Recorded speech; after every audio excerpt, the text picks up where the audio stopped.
1 week ago, we were in Philadelphia at the Schlentz core wedding. My niece, Kelsey, was getting married. Now, love Catholic weddings.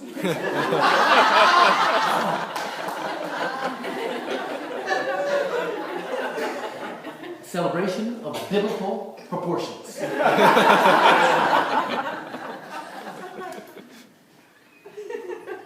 5 Schlentz siblings were all there with our nieces and nephews.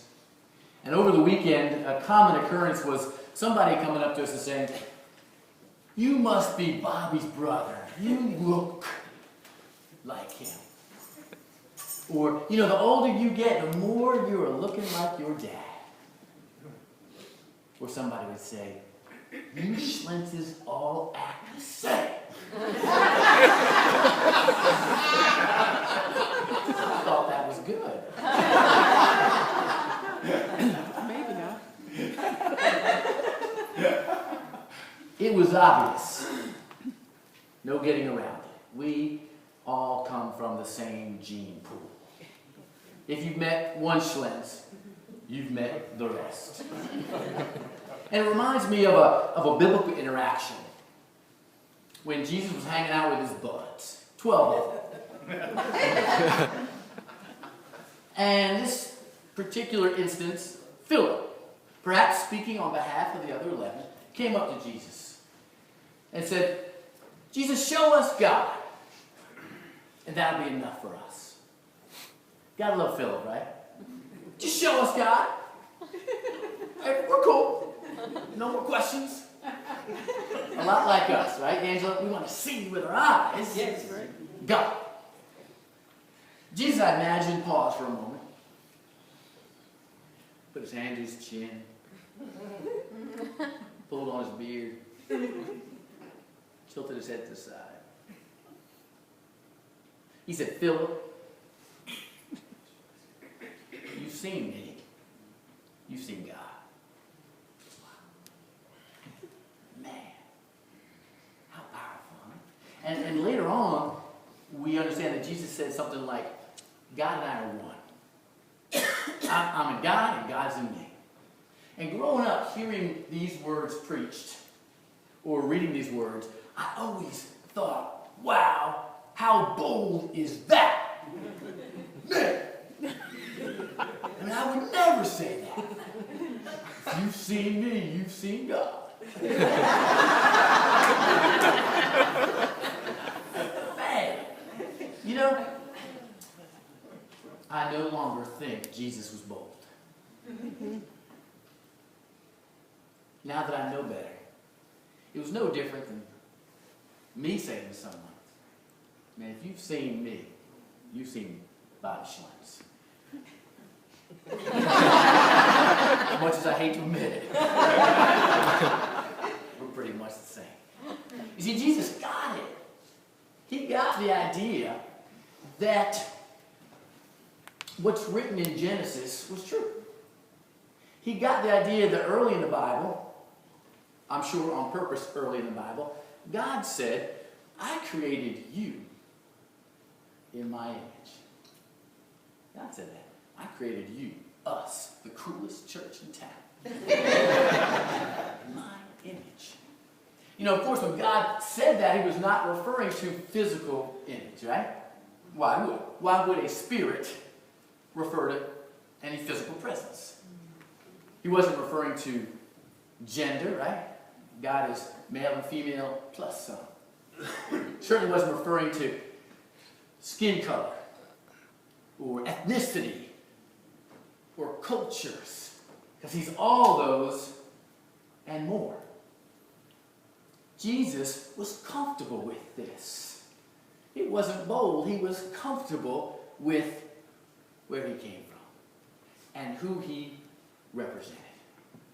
You see, oftentimes we're more comfortable acknowledging our human genetics, where our eyes came from, or where your hips came from, or where our math mathematical mind came from. We're much more comfortable with that than our willingness to claim our divine genetics. There's a subplot here. So during the weekend, I have 2 daughters. Most of you know that. I have 2 daughters. Taylor's 23. She lives in New York. Carly's 18. She lives with me. So during the weekend, several people approached Carly and said, "You must be a Schlentz. You look like..." Say louder. "You look like Kelsey." Now, Kelsey is her cousin who got married. And they do resemble each other. They both have this cool blonde hair, and they both have these huge, teeth-filled smiles. There's an uncanny resemblance between Carly and her cousin, Kelsey. And oftentimes Carly would come home from school and say, "Dad, I was talking to a friend today, I was giving them some advice, I was providing some insight." And my friend said, "You sound just like..." they say Rich, they call me Rich, that's weird. But "You sound just like Rich." But here's the thing. Carly's adopted. See, your sister showed up through birth, and she showed up after 28 days through adoption. How can it be that my adopted daughter looks just like her cousin? How can it be that my adopted daughter acts and behaves just like me? It's a miracle. It's a mystery. It's voodoo. I don't know, Margaret, do you? But here's the thing. Carly doesn't get hung up on that. She doesn't deny, "Oh no, I can't look like Kelsey." Or "No, I can't be like him."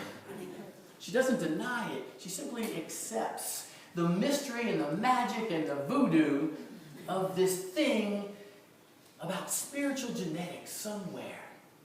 How we're connected. Right.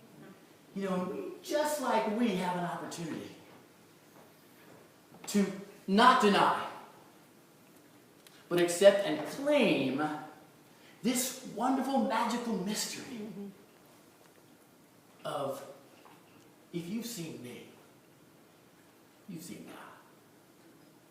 So let's talk about a few qualities, a few inherent traits that come to us as part of our divine genetics. Now, before we jump into that, part of our mission and vision statement that I really appreciate is this sentence right here. We practice the truth principles taught by Jesus and all great spiritual masters. Love that. Jesus and all great spiritual masters.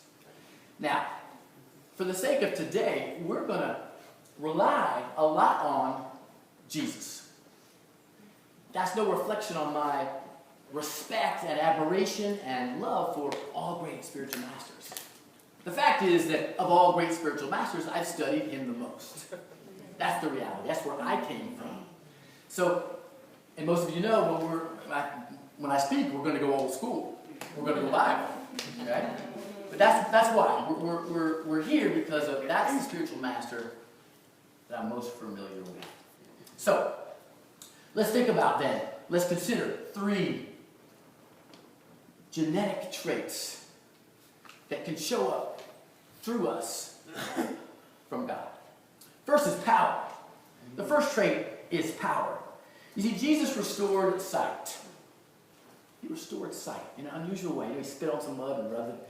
Some very unusual practices that he used. But he healed sight. He healed the lame. A man who could not walk for years by the pool, Jesus had a conversation with him and the man walked away. Jesus healed a woman who had been bleeding internally for decades. Jesus raised Lazarus from death. Even he had been dead for several days and actually began to smell. You know, just to prove he's dead. But this same Jesus, this exact same Jesus who did those things, said this through his buds to us. He said, "You will do these works as I have been doing, and even greater things than these." You will do these things that I've been doing, even greater things than these. You see, Jesus recognized the power, the power that flowed through him and through us. And it's demonstrated in his interactions, in one particular interaction with his buds. And this was a time where Jesus, the introvert, you might not have known that, it's very clear he's an introvert. After a big gathering, Jesus always said, I got to go by myself. You guys need to get out of here. I need some time by myself, because he recharged. So he's off by himself praying. The disciples were in a boat. They were on some lake. The winds and rains. They were scared. Jesus says, I got to help my scared buds. He's walking out of the water. They think he's a ghost. But Peter stands up in the boat and says, Jesus, if it's you, call me out on the water. And I can imagine Jesus like, finally, one of you get it. I can imagine just in excitement, yes, Peter, come. It's exactly, come. And Peter stepped out and walked on the water. And for that moment, for those few moments, Peter was in alignment with his power. See, Peter had that capability all along. But in that moment, Peter saw it and believed it in himself, like Jesus has seen it and believed it in him all along. For those few moments, Peter was in alignment with his power. We also, here in Ephesians, this cool verse in Ephesians that says, we are able to do immeasurably more than we can ask or imagine, according to God's purpose that is at work within us. That's what we're saying again. We are able to do immeasurably more than we can ask or imagine. Have you ever had such a big plan, a big goal, sometimes you were scared to say it or believe it, and then it manifests bigger than that, and we realize our small thinking, right? Wow, that we're capable of more than we can ask or imagine, according to God's power that is at work within us. It's there. It is our birthright. Marianne Williamson has a famous quote, Marianne Williamson says, our deepest fear is not that we are inadequate. Most of you know this. Our deepest fear is that we are powerful beyond measure. It is our light, not our darkness, that most frightens us. It's our deepest fear is that we are powerful beyond measure. We are so comfortable. We are so comfortable with our inadequacies. Right? We have believed the messages that have been brought to us. We are okay with thoughts of lack and limitation and scarcity. What a shame. When we can also be just as comfortable with the power that we have available to us. So the first quality is power. The second quality of divine genetics is truth. Jesus was talking to his buds in John, and this is before he was getting ready to take off. And he was getting ready to leave, and he realized that they were probably going to feel a little gap when he was gone. We were reminding them that although he would be gone out of sight, they would not be alone. They would have this thing in them called the Holy Spirit. So he was trying to describe, how do you describe the Holy Spirit? The best he could, he was explaining to them what they would have, which is what we have. And he said, the Spirit of truth, it's the Spirit of truth, and it will live with you and will be in you. It will live with you and be in you. Our second quality is truth. Power and truth.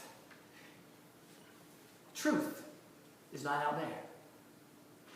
Truth, what Christ says, is in here. Now, I spent most of my life thinking truth was out there.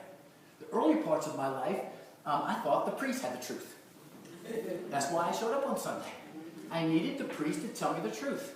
I relied on the priest's knowledge and study, perhaps maybe even his holiness, to bring me some truth. Later in my life, after making a shift, I thought the minister held the truth. Of course, the minister was a learned man. He had studied Hebrew and Greek. Jesus spoke neither.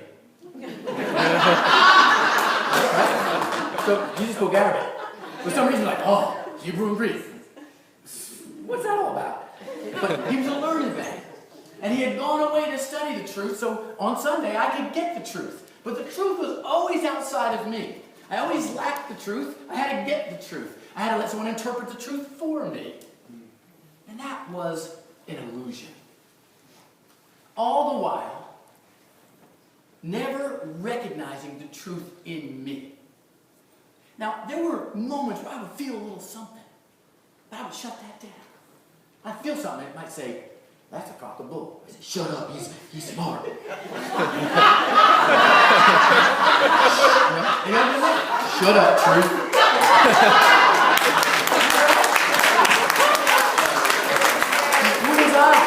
Who was I to have some sense of truthness, right? You'd hear these things, and then I'd hear something, I was like, wow, this feels so powerful. It's called resonance.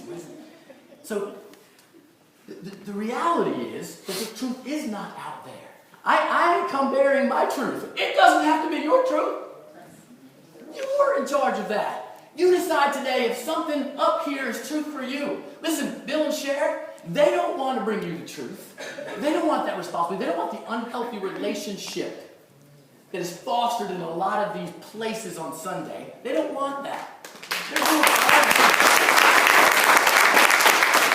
They are learned, they are smart, they are studied, they can bring the metaphysical angle or insight to us, but they don't want you to simply just absorb it. They want you to determine how that truth aligns with you. And again, how do we know? It really is. It's really trusting this intuitive nature that is there on purpose. Does it resonate with you? Resonance is energy, right? Energy that vibrates. That's what we are. We're vibration. So when frequencies match, it's called resonate. And we've all been there before, like, whoa. I mean, you could be in the car and a song comes on. You're like, whoa. That's speaking to me. It's resonance. There's some truth flowing. Your receptors are on. Your receptors are receiving the message that's being, what do you call that? Transmitted. Thank you. So the transmission of truth meets your receptors of truth, and if they match, then it is your truth.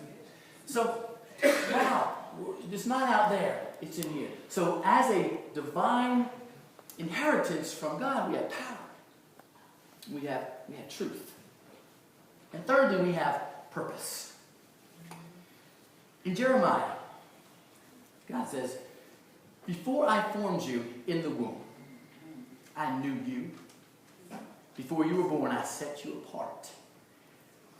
Now, my early Christian teachings focused on eternity in one direction. This hit me a few years ago. This was kind of this aha moment that most of my teachings, when talking about eternity, focused on eternity this way. In other words, we were born. Okay, so God put us together in the womb. And so this is really cool creation where we went from spirit to flesh. We'll talk about that in a second. And then when we come out, we have this experience, and there's eternity, you know? And of course, sometimes that's used as a fear-based. But there's eternity. It dawned on me one day that eternity cannot be one direction. Eternity is everywhere. It can't be only there, it has to be here. Which means that just like God said in Jeremiah, before I formed you in the womb, I knew you. So before, in eternity, we are present. We're in spirit form. So, if that's the case, if I am spirit, before I get this, there has to be some type of collaboration in this free will world of spirit. Some type of collaboration for me to show up. And I'm imagining that there's a conversation, some spirit conversation between each of us and God to say, I want to go down. God's like, okay, what do you want to do? You know, and we have this conversation about why we want to show up. What do we need to show up again? What's our purpose? What is the reason for us to leave the vastness of spirit, squeeze into this womb, shoot out that birth canal, have amnesia, and be caught up in this? There has to be a good reason for that, right? Why else would we do it? So that there has to be a purpose. We are here for a purpose, or it wouldn't make sense. Even our inability to get it, there's still some sense in there. And that resonates with me, may or may not with you. But the point is, it clearly says, if I'm eternal, there's a reason I'm here. So part of my genetic design is I have purpose. I have power. I have truth. And I have purpose. In the book Simple Abundance by Sarah Van Brethnick. She says this: sometime in your life, you're going to go on a journey. It's a long journey. It's a journey to find yourself. You see, and when you get there, when we, Holly, get to the place in the journey where we find ourselves, we're going to discover our divine genetics. And part of that will be finding our power, finding our truth,